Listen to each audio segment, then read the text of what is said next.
الحمد لله رب العالمين،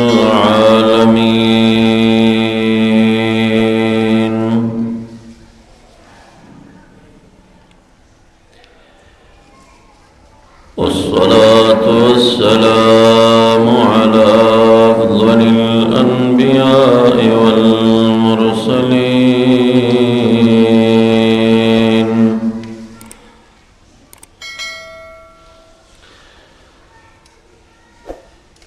أما بعد، فأعوذ بالله من الشيطان الرجيم.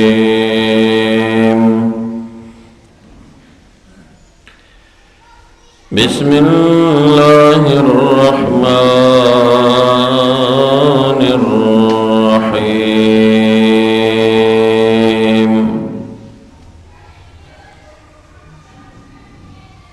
ولو كنت فظا غليظ القلب لانفضوا من حولك،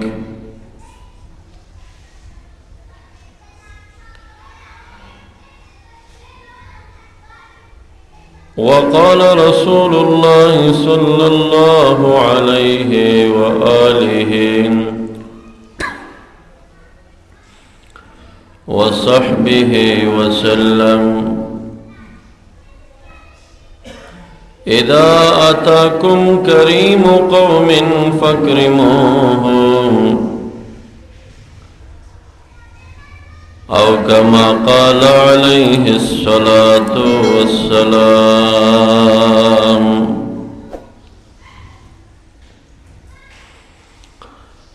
محمد سيد الكونين والثقلين والفريقين من عرب ومن عجم،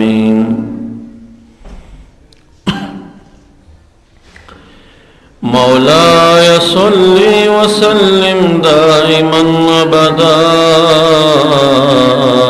على حبيبك خير الخلق كلهم.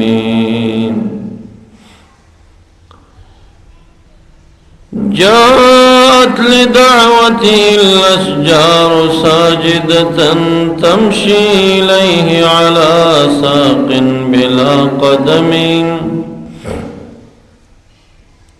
مولاي صل وسلم دائما أبدا على حبيبك خير الخلق كلهم. إن الله وملائكته يصلون على النبي، يا أيها الذين آمنوا صلوا عليه وسلموا تسليما. درود شريف.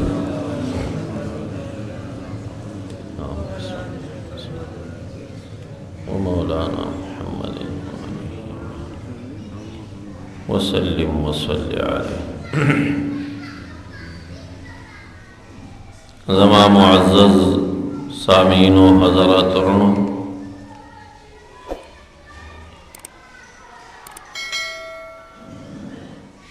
دا نبی اکرم سید عالم صلی اللہ علیہ وسلم دا حلم و دا صبر و دا بہترین و اخلاق و متعلق یو بیان مخ کے شیو چپاغی کے دا عدی بن حاتم الطوئی رضی اللہ تعالی عنہ دا ایمان دروڑو واقعہ بیان شیو.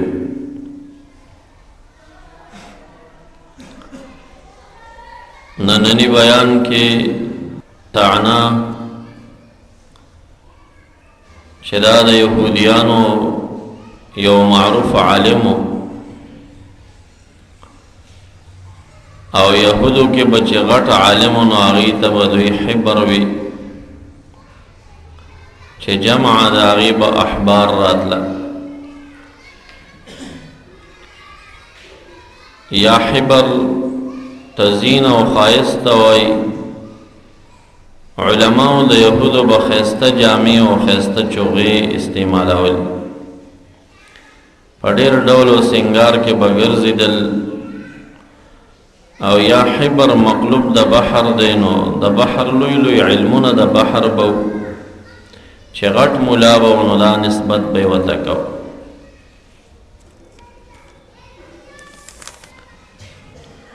زید ابن سعنا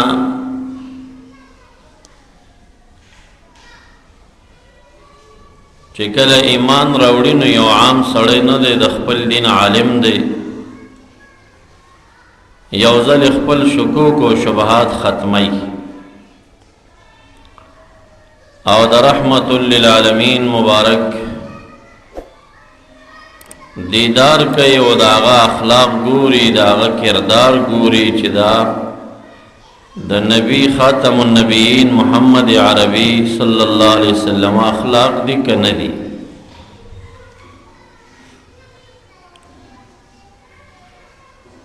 نو دی وایي چې زه سو کرتی د رحمت للعالمین مجلس ته پټ پټ راغلم او خپ زیر و زبر سره می د کردار د دل او هيئت او سیرت مطالعه کا ټول کارونه راته د نبوت ښکارا شو چې دا رښتینی نبی دی علیه السلام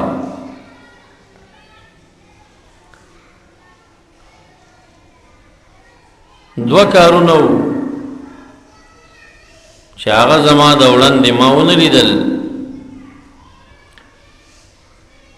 یو کار دا دی چې نبی هغه څوک وي چې هغه زر غوسه کېږي نه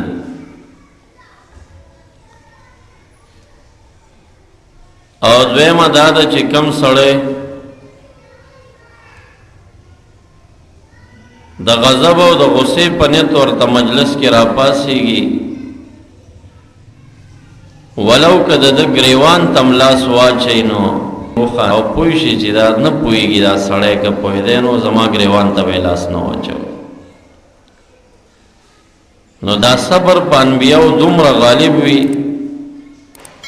چې د یو بدوي او د بانډچي او د کم علم انسان د وجې نه او د اړخ نه ورسره څه جفا وشي جفوت وشي غلظت وشي سخ الفاظ ویلی شي دی وخاندي صبر وکړي دی د کنځلو جواب په کنځلو نه ورکوي دی د بدۍ جواب په بدۍ نه ورکوي بلکې یعفو ویصفح چې څه بدي چا کړي د هغې عفه کوي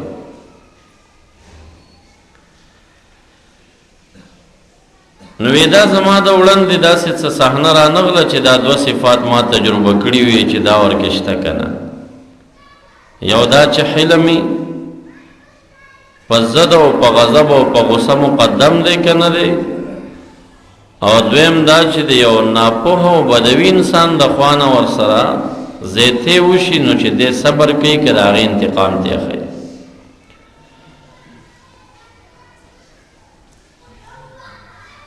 نو ځان سره مې وویل چې ټول صفات د انبیاو پکې پوره دي خو تر هغې پورې راځه دا بیعت کړی کې مه داخلېږه چې دا دوه صحنې په خپلو سترګو وګوره نو دی وایي فخرج رسول الله صلی الله علیه وسلم یوما من الحجرات ومعه علی بن ابي طالب رضی الله تعالی عنه یو ورځ په دې نیت باندې وسرالما او په دې مقصد باندې رالما چې دا خپل دغه دوه مقصدونو کې بزان کامیابوما چې مسجد نبوي شریف ته رالم نو رسول الله مبارک د بیبیانو د کمرو د حجرو نه راووته او شاته ورپسې حضرت علی کرم الله وجهه ملګری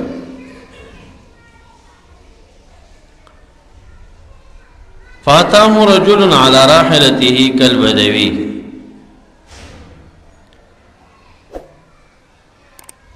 یو شخص ورته راغی په اوښ باندې سور و د مسجد نه بهر اوښ نه کوږ شه ما یې چې د شکل ته کتل نو بانډچي راته ښکارېده د ښاري سړی نه د بانډې او د شړ علاقو یو سړی زید لا ایمان نه دی راوړی زید اوس پټ دی دلته خو ناست دی د خلکو کې انتظار کوي چې دغه صفات د نبوت په مبارک کې ګوري چیړي. یا رسول الله ان بصرى قريه بني فلان قد اسلموا ودخلوا في الاسلام وكنت حدثتهم ان اسلموا آتاهم الرزق واصابتهم سنه وشده وقحوط من الغيث. د شام په باندر باندې یو کلی و بصرای ورته وي. دا شخص دغه کلی ته تللی و، د خلکو ته د دین اسلامی دعوت ورکړی و او ټولو کلیوالو منلی و. خو ده ورته د دعوت په ټیم چې بیان کو نو بیان کې دا ویلي و که تاسو اسلامي دین ته رالی الله به تاسې مالداره کي او تاسو ته به ډېرې روزیانې میلو شي، بارانونه به در باندې کېږي. کلیوالو ټولو ایمان راوړه د هغه په لاس باندې. دې صحابي سره چې دا چا دعوت ورکړی اوس دا غم پیدا شه چې د خلکو خو ایمان راوړه، اوس باران خو زما واک کې نه دی، اوس که باران پې نه کېږي هسې نه چې یو کس راته وایي چې دا خو باران بند شو کوم، تا خو وایي چې ایمان راوړي بارانونه به شروع شي او تا وایي چې مالداره به شئ او داسې هر اړخ نه به تاسو باندې پراخي راشي او نعمتونه به وي او روټۍ به وي. کم دی مونږ خو نورم غریب شو، دا غم ورسره پیدا شو چې ایمان خو یې راوړی دی خو ما یوه تمه ورکړې ده او هغه تمه زما واک کې نه ده، زما اختیار کې نه ده. نو رسول الله مبارک ته وایي انا اخشى یا رسول الله ان یخرجوا من الاسلام طمعا كما دخلوا فيه طمعا فان رأيت ان ترسل الیهم بشیء تعینهم به فعلت. زه یریږم چې دوی خو ایمان ټولو راوړی دی خو یوه تمم لري چې موږ ته به مالداري راځي، هسې نه چې مالداره نه شي ټول واپس دین پرېږدي. نو یا رسول الله صلی الله علیه وسلم که بیت المال په خزانه کې څه در سره یې او د بصرا کلي ته دې ولېږه، زما به ورته سترګې اوچتې شي چې وګوره دا د ایمان مو راوړه او پیسې درته رالیږه. نو رسول الله مبارک صلی الله علیه وسلم دی وخت سره د بیت المال وقداری حضرت علی کرم الله وجهه ته سپارلی. څه غنیمت یا څه جزیه او ټکسونه د کفارو نه راټول شوي وو هغه به راغلي وو. نو حضرت علی رضی الله تعالی عنہ ته داسې د سترګو په نظر وکتل، د مبارک خبرې ټولې د اشارو وې، صحابه هم ډېر هوښیار په اشاره به پوهېدل. الله بیت المال خزانه کې چې څه وه ما په مسکینانو کونډو تقسیم کړي دي، هېڅ شی هم تش پشه پرته ده، څه نشته ما سره.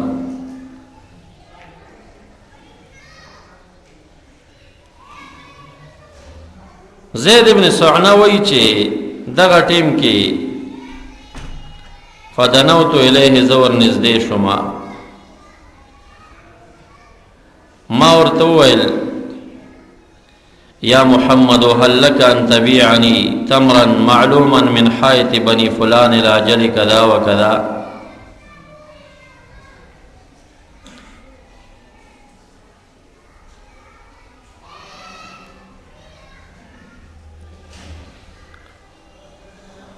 ما ورته ویل که زه لاړ شمه د یو معلوم باغ نه کجوري واخلم او پتا باندې خرڅې کم او نیټه به راته راکې فلاني فلاني ټیم باندې به بیا ما ته واپس هغه کجوري راکې چې څو منه مې درکړې یم هغومره منونه به راکې. دې ته سلم ویلی شي، اوس به درکم واپس به بیا ما ته هغه څیز راکې. یوه نوعه ده. نو مبارکې په شرطونو باندې پوه که چې دا یو شرط دی غلط ولګو، داسې مه وایه چې د فلاني باغ کجوري به در کومه، داسې ووایه کجوري به در کومه دغه نوعه به لري، دومره به وزن وي او په دومره ټیم کې به یې واپس راکړې.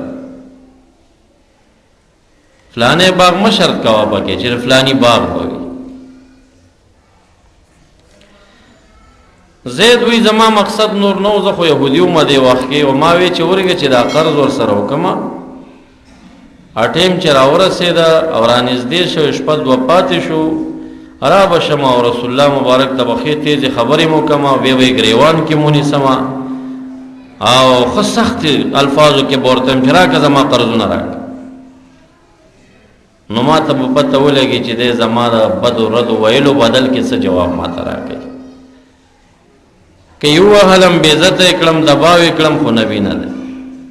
که ما بد رد وویل او ده راته پستې خبرې وکړې نو دا نبي دی. دی خو خپل هغه یو صفت ګوري. اوس ویې لاړم همیانۍ مې کوله وکړه 8 مسقال سره زر مې راوایستل او کجوري معلومه ترجلي معلومه مې دوی ته ورکړي. مبارک هغه شخص ته ورکړي چې زه دا قرض به بیا مونږ خلاصو دا هغه کلیوالو ته ویل لاس ایمان مو راوړو نو مالداره وشي.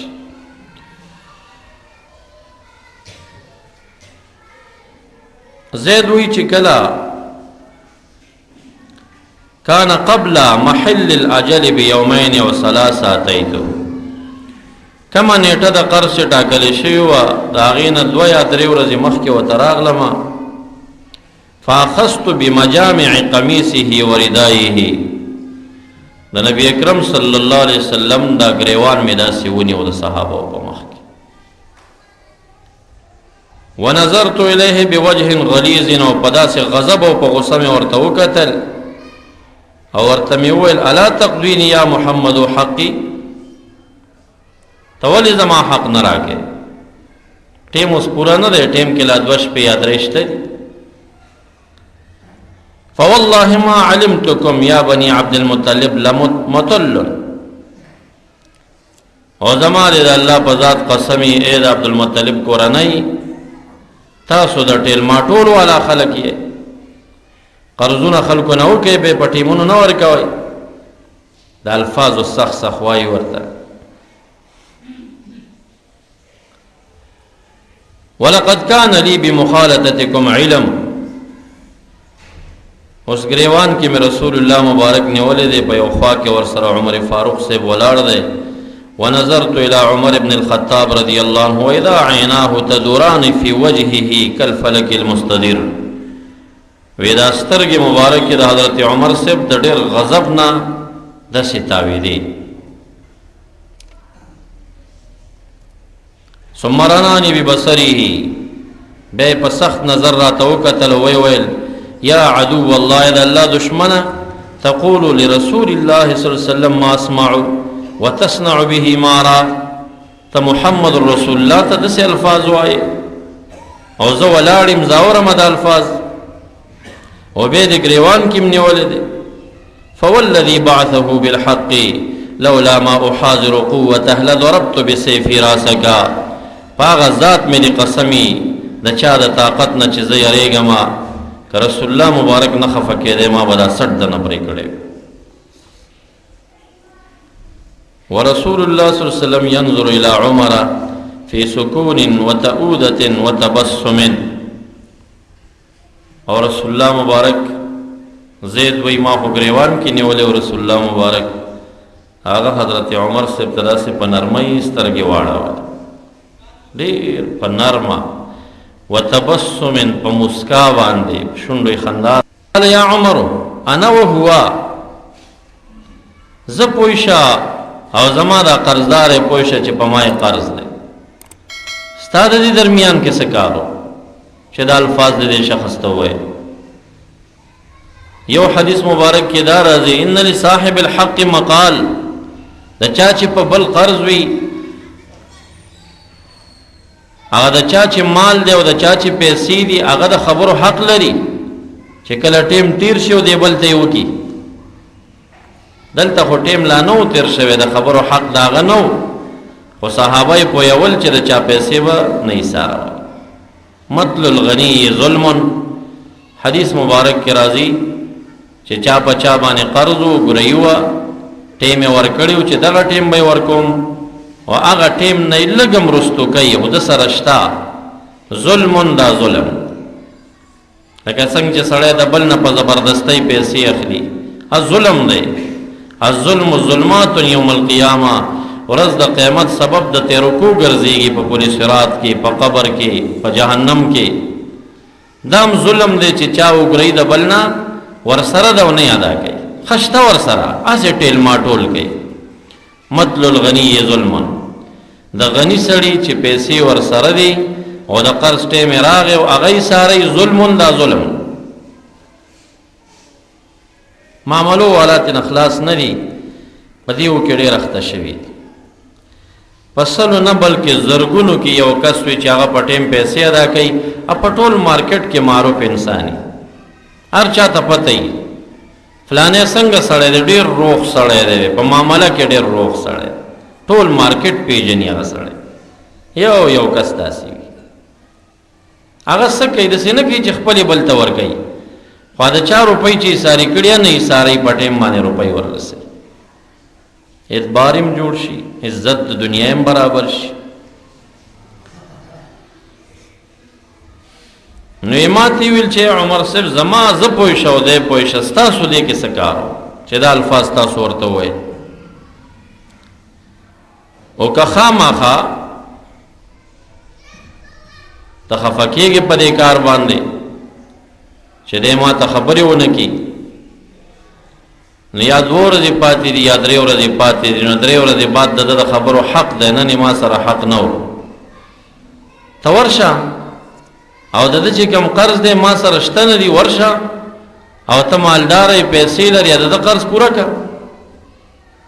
چې داسې دی په ما باندې زړه خوږېږي چې ولې ما ته داسې خبرې کېږي، ده ته چې لاړ شي. عمر فاروق رضی اللہ تعالیٰ عنہ فرمائی مبارک راتا امرک اذهب به یا عمر فاعته حقه وزده 20 ساعا من تمر مکان ما رعته، ورشد خپل حقم پورا ورکا او 30 دړۍ د کجورو ورته، 20 دړۍ د کجورو زیات ورکا. عمر فاروق رضی اللہ عنہ عرض کی دا زیت ولی ورکم، دا خوی قرضه وا، دی که څنګه زیادت وکم؟ فی مکان ما رعته، ستا د سره حق نو، تا په د باندې دا دی ویرولو، تا دومره په غضب سره دا خبرې ورته وکړې او سترګې مبارکې دومره دی ور باندې راویستې چې دې ټیم کې د په زړه یره راغله چې ومې نه وهي. د هغې یرې په بدل کې ته جرمانه کړې ما ته د چې کوم دی نو 20 پیمانې زیاتې ورکړه. قال زید فذهب بی عمر رضی اللہ عنہ، حضرت عمر سے بوتلما فاعطوانی حقی، زما حق مراک، وزادنی 20 ساعا من تمر، او 20 دړۍ راته زیاتې راکړې. ما وویل ما هذه زیاده یا عمر، عمر صاحب دا زیات دی ولې راکړه؟ وی امرنی رسول الله صلی اللہ علیہ وسلم ان نزید کما کان ما رعتک، ما ته رسول الله مبارک امر وکړه چې 20 دړۍ زیاتې ورکړه، تا رعب پې اچولی، یرولې دی. اوس دی وخت پورې حضرت زید عمر فاروق صاحب نه پیژني چې دا څوک دی. قلت ما ورته تعرفني یا عمر، ته ما پیژنې زه څوک یم؟ قال لا، وی زه خو دې نه پیژنم. من انت؟ قال انا زید بن سعنا، زه زید بن سعنا یم. وی ما ته عمر فاروق صاحب وفرمیل الحبر، د یهودیانو هغه مشهور عالم، نوم خو یې ډېرو شهرت زیاتو. ما ورته ویل حبر همغه یم چې کوم معروف عالم د یهودیانو یم. قال فماذا دعاك ان فعلت برسول الله صلی الله علیه وسلم ما فعلت؟ څه باعث پتا باندې ته خو ملاوي، ته خو د انبیاو شان او قدر پیژنې، بیا نو دی ولې محمد مصطفی په ګریوان کې نیولی و؟ ولې دې داسې کار وکړ؟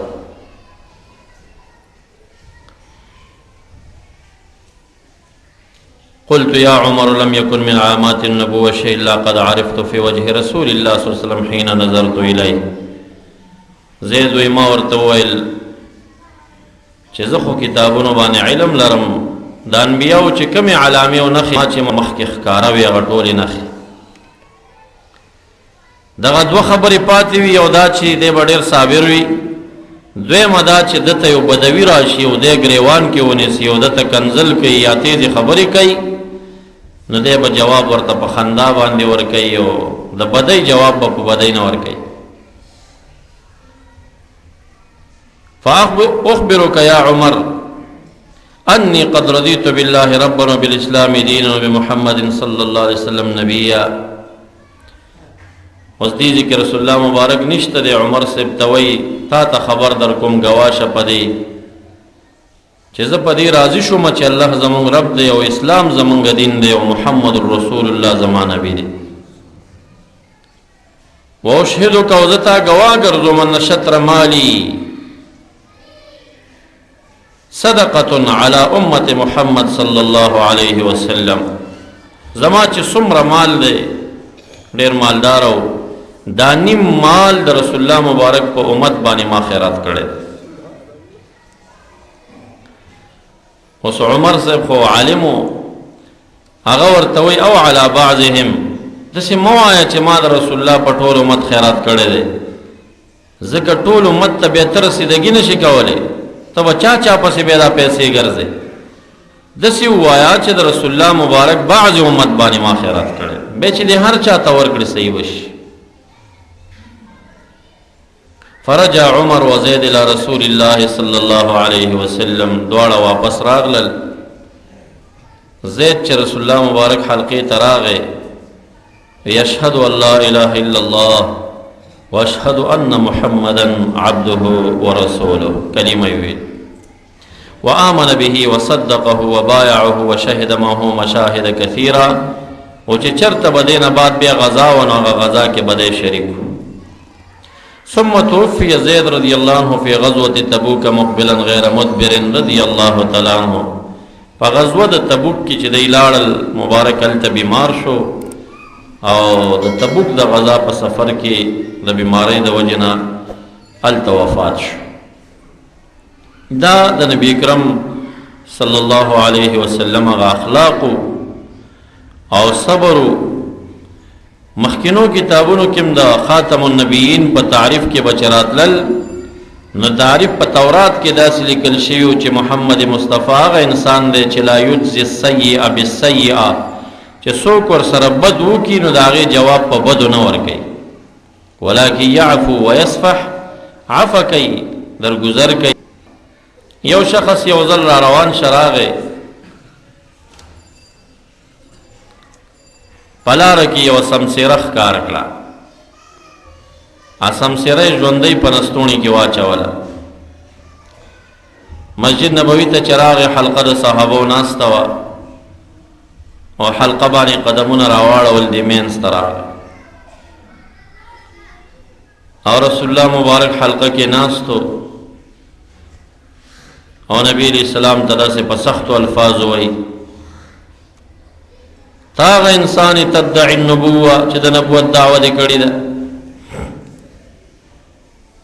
دې اړخ او دې اړخ نه صحابه کرام را پاڅېدل چې دا بانډچي بدوي د آدابو نه خبر نه دی او د ده څه کار دی چې راځي رسول الله مبارک ته داسې الفاظ وایي چې کله اراده د انتقام کوي مبارک هغې ته م اشاره کوي وی کښېنئ دې اړخ ته اشاره کوي وی کښېنئ وی دې شخص خبرې زما سره دي که تاسو سره دي وی تاسو سره دی ستاسو دی که څه حق دی که سخت الفاظ وایي ما ته یې وایي که زه یې معاف کوم معاف کولی شم که زه ترې بدل اخلم اخیستی شم تاسو کښېنئ خپل ورته وایي انسانه ما تا سره څه بد کړي وو چې داسې الفاظ دې راته ووایي. هغه دا سترګې پرې راوایستې او تتکلم معي ته لا ما څه خبرې کې والله لا آمن بك حتى تؤمن بك هذه الدب. د الله په ذات مې دې قسم وي د الله سې داسې خوشې که سمسیرې مسجد کې ټوپ کړل وی چې دې سمسیرې کلمه د شهادت نه یې ویلې زه به در باندې ایمان رانوړم. سمسیره مسجد کې داسې خوځېده صحابه حلقه ناست دي. رسول الله مبارک دې بدوي ته وایي وعده کې زما سره که دا سمسیره زما د نبوت گواهی ورکی ایمان براوړی بیا ویاو وی قل یا ضب من انا سمسیری وایه زه څوک یم اسمسیری مخ راتاو که رسول الله مبارک تا و د انسان په ژبه گویا نشوا اشهد انک رسول الله، زه ګواهي کوم چې ته د الله رسول یې. وقد افلح من آمن بک، چا چې ایمان در باندې راوړی دی هغه فلاح به منتهی خلاصې به منتهی کامیاب شو. وقد خاب من لم یؤمن بک، او په خسران او په تاوان کې پاتې هغه خلک دي چې ایمان پتا نه راوړي. ابدوي راغی مخامخ کېناست، عادت یې سردار ته جوړ شو، خپل کلي ته لاړو، سمسیره ورسره ده، کلیوالي 400 کسان تیار کړي دي، په مدینه منوره د حملې اراده لري، 400 کسان دي. دی ورغې وې څه کوئ؟ وې ځو مدینه منوره باندې جنګ کوو. وې زما یوه خبره واورئ، ما سره نن داسې معامله وشو. دې سمسیرې خوشې کړه، وې دې زما د وړاندې د رسول الله مبارک د نبوت او د کلمې ګوی ورکړه. څومره خوند به وکړي چې زه درته مخکې یم، تاسو را سره یې او ټول لاړ شو ایمان پې راوړو، هلاکېږئ تباه کېږئ. ټول ومنله، بس هغه تورې و غشي و نیزې کېښودې او د یو شخص په دعوت باندې 400 کسان راغلل. هغه ورځ مازدیګر باندې الله تعالی هغوی ته ایمانونه نصیب کړل، ټولو ایمان راوړل. اخلاق د محمد مصطفی صلی الله علیه وسلم ډېر مزیدارو. بقیه د بیانونو او د صحابو د ایمان واقعات انشاءالله نور بیانونو کې به وشي. اللهم صل علی سیدنا ومولانا محمد وآله وبارك وسلم وصل عليه. رب اشرح لي صدري ويسر لي أمري واحلل عقدة من لساني يفقه قولي. ربنا زدنا علما نافعا، سبحانك لا علم لنا إلا ما علمتنا إنك أنت العليم الحكيم. سبحان الله والحمد لله ولا إله إلا الله والله أكبر. اللهم صل على سيدنا ومولانا